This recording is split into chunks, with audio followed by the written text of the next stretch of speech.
I bet it's hard for different personality types, though. No doubt. And not only different personality types, but it's hard to um, when you cross sections socioeconomics and cultures. I was talking to a pastor in Denver the other day, who pastors a community that has a lot of minorities that have come from other countries that are just trying to send money home. And he was a little offended by this book he read on Sabbath that, like, you're asking white people to starve.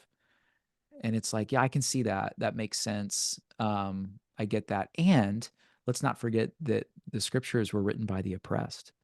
So, like, the Yeah. Israelites weren't like on top of human history when God gave them that invitation. I think it really was not to say like, hey, I want you to go hungry, but like, hey, I got you. And if you can find 24 hours to just rest in me, let me give you a preview of where all things are headed.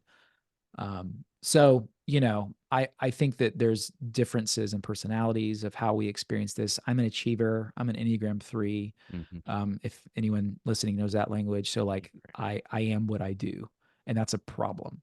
So the Sabbath for me is like a sort of healing practice of like, you're gonna like just enjoy and not try to be productive. Just God, like, you don't need that. The world doesn't need that. So they need you to be healthy and to be loving, and to do that you need to rest and remind yourself that you're not God. So that's been really good for me. Yeah. And not feel guilty about not being productive. Totally. Yeah, productive, quote unquote. I feel too that like some people are a little more pure in heart even on that than I am. Like, for some Yeah. people it's like, no, I should be helpful. I should be doing something. Yeah. Like, but There's somebody who I can help. mine's even more broken of that, of like, I want to be productive so that other people are impressed with my output. Right. Mine is so driven on being like received and praised by others that Yeah. I don't even have like a redemptive edge to my self-righteousness. It's so like, well, I just want the Gosling brothers to be impressed with my life and what I, you know what I mean? Check. That's my Check output. that box. Yeah, yeah, you can write that one off. That was easy. Uh, performative validation. Let's talk about, if you don't mind, would love to talk about your work with the Enneagram and some of the workshops you Yeah. did, the book you wrote about that as well. I'm an Enneagram 5, actually. I'm married to a 3.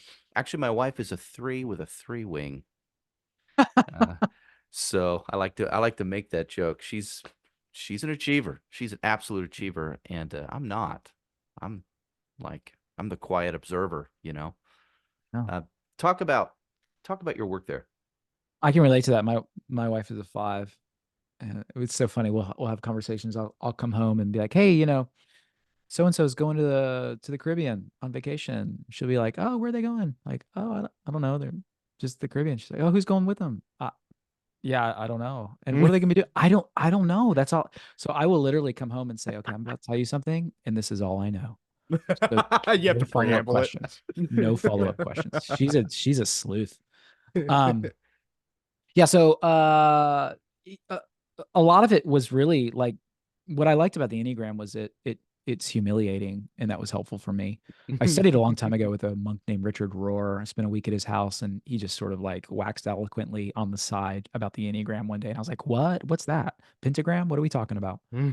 And what I liked about it, and he said this to me, he said, AJ, you know your number when you're most humiliated. I was like, oh, so it's that like Wow. punch in the Yeah. gut, because it's different than a behavioral theory. It's a motives theory. And when you realize your motives, like, oh my goodness, two people can have the same behavior, but for different reasons. Oh, And for that was sure. helpful for me to understand, like, why do I do it? I know what do I do, but why do I do it? What's underneath that? So that got me on a tear to do my doctoral work on the Enneagram. I ended up writing a book on it. And really mine wasn't like, hey, know your number. Mine's like, okay, here's what you do with it. Here's what you do with what you know. And so for me, how do we find spiritual practices for each number? How do we find biblical narratives where we can get a glimpse of how numbers come out? Not to say, Peter was a 6, but we see a lot of fear in him, then moving to courage. So how do we find ourselves in the text that way? Yeah. And then, like, what does it mean to create rhythms and rules of life and habits that really help us grow because of the ways in which we're beautiful but also really broken? So that's been a really rewarding sort of thing for me. I traveled a lot and did a lot of teaching on that. And then part of my journey just as an achiever has been through contemplative spirituality. I wrote a book. The book I'm probably most proud of is called Being with God, and it's on the absurdity, necessity, and neurology of contemplative prayer. Of like, what does it mean to have a life with God, not just a life at God, which is a very different way of praying. Um, so that's been hard and good for me. But both of those are really like things that I think are countercultural to where we are as a society. But things like the ruthless elimination of hurry that John Mark wrote, they're like water.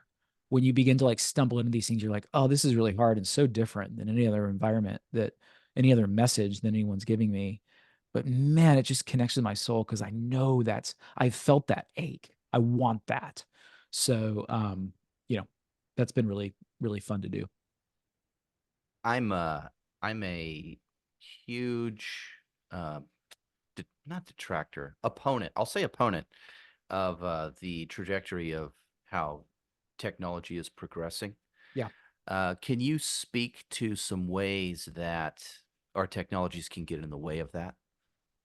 Yeah, and I'll tell you, Michael Haight just came out with a new book. Oh, why am I missing the title of it? All the data he's got all the data is in from Gen Z as to what's happening in the rise of anxiety, depression, suicide, cutting, all of these things.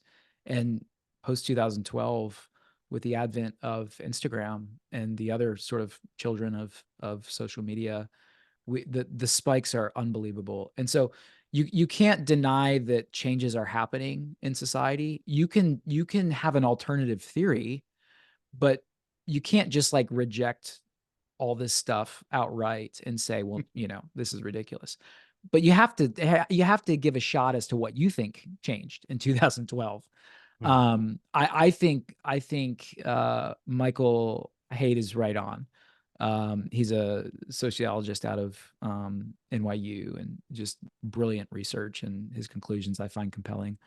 Um, so technology from this, I think I am less concerned that robots are becoming more like human. I understand that's an argument. I am more concerned that humans are becoming more like robots. Well said. Absolutely. Well Like said. we're Yes. beginning to I drift into email. My thumb does without even knowing it. Like Mhm. I find myself wandering down paths that are precognitive. They're Yeah. sort of part of my neurology, and I feel like I'm allowing myself to be programmed. So Yeah. I don't have a lot of accusation for Silicon Valley. I have a lot of agreement with the ways in which I've aligned my life with what they're creating. And that's on me. Like I've got to wake Yeah. up to that and do better for my daughter, for myself, and use these technologies as a tool, rather than addictions and habits. And so on that sense, like with the iPhone, I've had an addiction, and putting it in a drawer is really hard for me. So those are some of the things I notice. My focus has changed. It's harder for me to read books than it used to be. I'm just noticing changes, and I don't think it's just age. Yeah. What Yeah. are y'all When noticing? Let me put that question back on you. Nick wrote a book about it. well, yeah, just a little, just a let's call it a short diatribe Yeah. from a Manifesto, if yeah, you will. more of a manifesto against It digital was technology. nailed to the door of Google, Yeah, it's 95 pages long. No, last year for Lent, I decided I was going to give up social media, and I got about a week and a half, 2 weeks into that, and saw such a huge just change in my mental health, mental well-being. I also started noticing how still addicted I was in a lot of ways to just the internet in general, and just constantly being online somehow, even behaviorally without even thinking about it, like you mentioned. And so I said, I wonder what it would, I wonder what it would look like, or what it would take to just decouple myself from just even a smartphone. Like how far away from this can I distance myself and still have, you know, still work, still be a part of what's going on at church with my family and friends and everything. And so I did that. I got rid of my smartphone. And as I was going through that, I was reading things like The Ruthless Elimination of Hurry. I was reading Neil Postman. I read like, you know, three of his Musing great ourselves works. to death is such critical reading. Oh man, it's amazing. It's Yeah. amazing. Also, The Disappearance of Childhood, Yeah. which Yeah. kind of goes hand in hand with that. It's a little easier of a read. But I went back and reread Amusing Ourselves to Death. It was great. And then there's another great book called Digital Madness, um, by Nicholas Kardaras, who's a PhD. Yeah, Dr. Cardaris. Yeah, Dr. Kardaras. Yeah. So I was reading all this stuff and collecting all my own thoughts from my own, journey through this. And I'm like, I gotta I just had gobs and gobs with like journal entries. And so I decided to put them in a book. And of course, a lot of it I frame it through. I'm an evangelical, and so my eschatology is a little more futurist. And so it's in that context and where it could potentially lead in light of that. So I think it's dangerous. I don't think there's a whole lot of value to it other than everything just runs on it, and we have to. It's a necessary evil in order to get by. Yeah. But I'm not. I think what's disturbing to me is how just people mindlessly, excitedly get the next latest greatest thing without really thinking about, kind of like Neil Postman would say, like, what problem is this solving? Yeah. Yeah.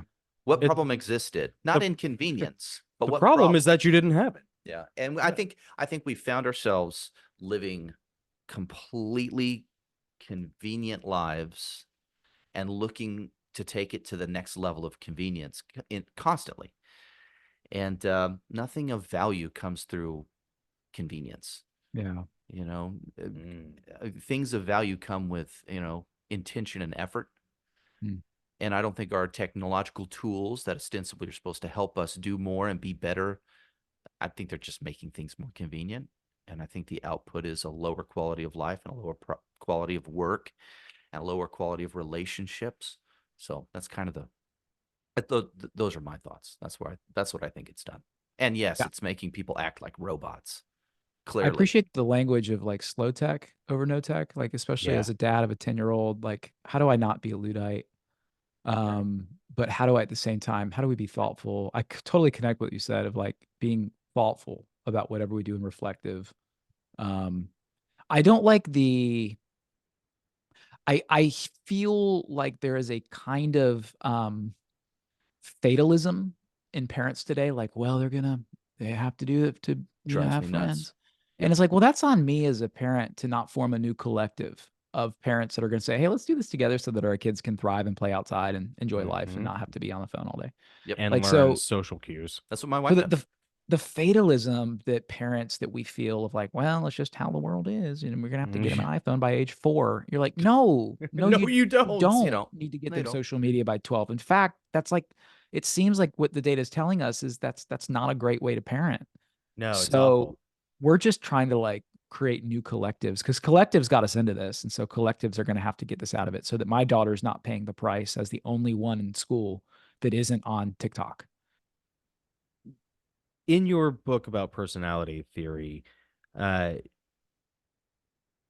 how do you help people figure out where their deficits are and their gaps so that they can look at like the negative of the film to be able to work on themselves?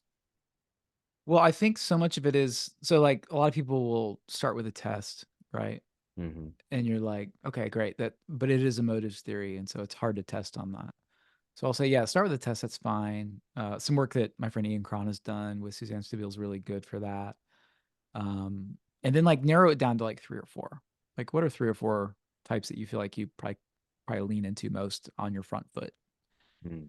And then what happens is when you read the stuff, and this is where Father Rohr stuff comes in, when you start to read through it, you get this sort of like one punches you in the gut more than any others because you feel like someone's read your journal. And I think it's important, like when I do these workshops, um, to not like it's inevitable. Someone cries. There'll Yeah. be hundreds of people at a workshop, and someone will break down in front of everybody in sharing what's going on in their life because you just feel like we spend so much time burying stuff. What happens is I feel like it's really important that we name like the beauty. Like, let's not just name the brokenness or let's not just name the beauty. We have to name them both at the same time. So each type that both of those things need to happen at the same time. Because there are some things about your personality that are working, and then there are things about your personality that are getting in the way from the fullness of who you're designed to become. And you're not supposed to be another personality. Like, we don't need, you to now all of a sudden be a 7, even though you were a 5. Like, that's ridiculous. Um, but I think people to see both sides of that's really important. Because there are ways in the world that we need you to be exactly who you are. I'm not sure if that gets at the uniqueness of your or the particularities of your question. Yeah, and so for me, like, let's just take as a 3 as an achiever. Like, I feel like doing is what it means to be a human, and so contemplative prayer has been a path for me, because you're inevitably doing nothing. It's the opposite of achievement or performance. Somehow it's funny, you can make contemplative prayer about performance. Like, any 3 can make anything about performance. It's quite funny. Um, so I've had to choose practices that have to do with the opposite of feeling like I'm getting somewhere. Um, and that's just it's been good for me to face that, to know, like, oh, you should choose a practice where it's not about you reading more books or about you writing more things or about you performing somewhere on a stage. It's about you sitting in the presence of your maker, being loved, and knowing that that's who you are. At your best, that's who you are. Yep. That's been really good for me. I bet that's really good at helping you regulate impulse control. But that's a really good discipline. It does. Yeah. Rayan and I, my wife and I, we did the Enneagram several years ago. And I told people it's like one of the best things that we ever did. It was one of the best things for our marriages. Not the best, but one of the best things, that premarital counseling, I think. And the reason it was so great is because it helped me understand her motivations, and it helped me understand the things that inspire her and make her feel like she has value and meaning. So it helped me understand her when she was just go, go, go, go, go. And it was getting on my nerves. I'm like, why is a human being so on fire to just do all the time? It's driving me crazy, And I realized that Can't we just take a nap? it was about, yeah, it was about, like, she was getting happiness from a lot of that. Right, it And refills her tank. yeah, and I'm like, okay, now I understand, Yeah. and now I kind of know what she needs a little more from me, and vice versa too. Yeah. It was cool. It was. I'd highly advise anyone who hasn't taken the Enneagram to take it and learn a little more about yourself. I realized that if I were to just sit on being a 5 and that's who I am, I'm just going to lean into that. I've done that before. I found myself with, like, no friends when I do that, um, and miserable.